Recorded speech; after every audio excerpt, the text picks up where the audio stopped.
आज हम देखने वाले हैं तो बच्चों आज हम देखने वाले हैं वॉइस, जिसे हिंदी में वर्ड्स कहते हैं। ठीक, ये क्या होता है? आखिर वॉइस होता क्या है? It denotes the form of verb which shows that the subject in a given sentence is the receiver और the doer of the action. ये क्रिया का वो रूप है जिसमें दिखाया जाता है जो सब्जेक्ट है यानी कि कर्ता जो है वो किसी कार्य को कर रहा है या किसी कार्य को क्या कर रहा है, वो किसी कार्य को ले रहा है। ठीक, तो इसी को हम क्या कहते हैं? वाच्य कहते हैं, यानी कि वॉइस। अब वॉइस जो होता है ये दो प्रकार का होता है, एक है एक्टिव और दूसरा होता है पैसिव। एक्टिव में क्या होता है कि डूअर ऑफ द एक्शन, ये जो होता है ये सब्जेक्ट जो होता है, सब्जेक्ट जो होता है ये एक्शन को करता है, ये एक्शन को करता है मतलब कार्य करता है। ठीक, लेकिन पैसिव में क्या होता है कि रिसीवर ऑफ द एक्शन, इसमें सब्जेक्ट क्या करता है? एक्शन को रिसीव करता है। जैसे कि यहाँ पे एग्जांपल देखेंगे, एग्जांपल जैसे कि सी इट्स राइस। ठीक, यहाँ पे एक उदाहरण है सी इट राइस। अब ये जो है ये एक्टिव है, यहाँ पे जो सी है ये क्या कर रहा है? यहाँ पे एक्शन कर रहा है, खाने का काम कर रहा है, किसको? राइस को। ठीक, अब यहाँ पे देखिए जब इसका हम पैसिव बनाएंगे तो क्या होगा? Rice is eaten by her.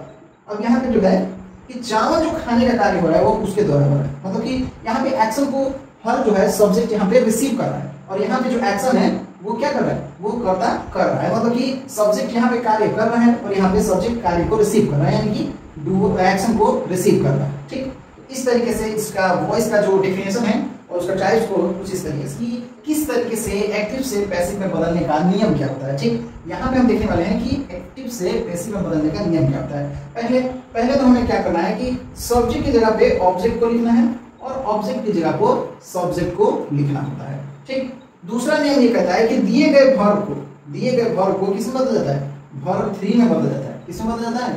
Verb 3 में। इसके बाद बाई प्लस एजेंट को लिखा जाता है, यानी कि सब्जेक्ट को लिखा जाता है। वो भी इसका लिखने का नियम जो है वो कुछ इस तरीके से है, मतलब कि उसका मतलब कि दूसरा रूप लिखा जाता है, हम ये कह सकते हैं। जैसे कि उसका प्रणाम लिखा जाता है। ठीक, जैसे कि हम देख सकते हैं आपको, जैसे कि मान लीजिए सब्जेक्ट में आई है, आई यहाँ पे होगा मी में। ठीक, वी है तो उसका बदलेगा अस में, मतलब कि ये सब्जेक्ट के रूप में रहेगा। जब ये ऑब्जेक्ट की जगह लेगा, ठीक, तब क्या होता है? यहाँ पे जब आई होगा तो मी लिखेंगे, वी होगा तो अस लिखेंगे। ठीक, यहाँ पे और अगर यू है तो इसका यूए होता है। ठीक, ही है तो बाय हिम होता है। सी है तो यहाँ पे हर होता है। ठीक, यहाँ पे अगर देखा जाए तो दे है तो देम होता है। इस तरीके से जो सब्जेक्ट है जब वो ऑब्जेक्ट की जगह लेता है, जैसे यहाँ पे क्या होता है? सब्जेक्ट है जब ऑब्जेक्ट की जगह लेगा, जब लास्ट में जाएगा तब वहां पे क्या होता है कि उसमें उसका आई को मतलब कि ऐसे पर्सनल प्रोनाउन को क्या किया जाता है? पोजेसिव में बदला जाता है। ठीक, अब हम देखेंगे कि किस तरीके से एक एक करके सभी टेंस के सेंटेंसेस को किस तरीके से एक्टिव से पैसिव में बदला जाता है। तो आइए अब हम देखेंगे पहला टेंस में जो प्रेजेंट टेंस है उसका पहला प्रकार जो सिंपल प्रेजेंट टेंस होता है उसका एक्टिव से पैसिव में कैसे बदला जाता है। पहले तो हमें इसका स्ट्रक्चर पता होना चाहिए। Subject plus verb 1, verb 5 plus object होता है। ठीक, इस तरीके से। अब देखिए जब हम इसका पैसिव बनाते हैं, जब इसका क्या बनाते हैं? जब हम इसका पैसिव बनाते हैं तब क्या होता है? पहले हमें पता है कि हमारा पहला नियम क्या है कि सब्जेक्ट की जगह पे ऑब्जेक्ट, ऑब्जेक्ट की जगह पे सब्जेक्ट होगा, यानी कि ऑब्जेक्ट पहले आगे लिखा जाएगा और सब्जेक्ट जो है लास्ट में लिखा जाता है। पहले हमारा नियम क्या है कि ऑब्जेक्ट आगे और सब्जेक्ट पीछे लगता है। ठीक, अब देखिए उसके बाद जब इसका एक्टिव से पैसिव बनाया जाता है तो उसमें इज एम आर लगाया जाता है। अब हमें क्या करना है कि दिए गए वर्ब को हमें हमेशा वर्ब 3 में बदलना है, वर्ब 3 में बदलना है और बाई लगाना है। उसके बाद यहाँ पे ये जो सब्जेक्ट है यही एजेंट है। ठीक, तो मतलब कि यहाँ पे साफ साफ हम देख सकते हैं कि ऑब्जेक्ट आगे आ रहा है, उसके बाद इज एम आर लग रहा है। ठीक, दिए गए वर्ब को हम वर्ब 3 में बदल रहे हैं, दिए गए वर्ब को हम किसमें बदल रहे हैं? वर्ब 3 में बदल रहे हैं। फिर यहाँ पे बाई लगा रहे हैं। ठीक, बाई लगा रहे हैं और सब्जेक्ट जो पहले था वो ऑब्जेक्ट की जगह लेगा, यानी कि ऑब्जेक्ट सब्जेक्ट जो है लास्ट में जाएगा, तो यहाँ पे सब्जेक्ट आ गया है। ठीक, इसमें कोई कंफ्यूजन नहीं होना चाहिए। ठीक है, अब इज एम आर जो है ये किसके अनुसार प्रयोग होगा? तो ये ऑब्जेक्ट के अनुसार प्रयोग होगा। ठीक, एक एग्जांपल हम करके देख लेते हैं, जैसे कि सी इट्स मैंगोज। ठीक, सी इट्स मैंगोज।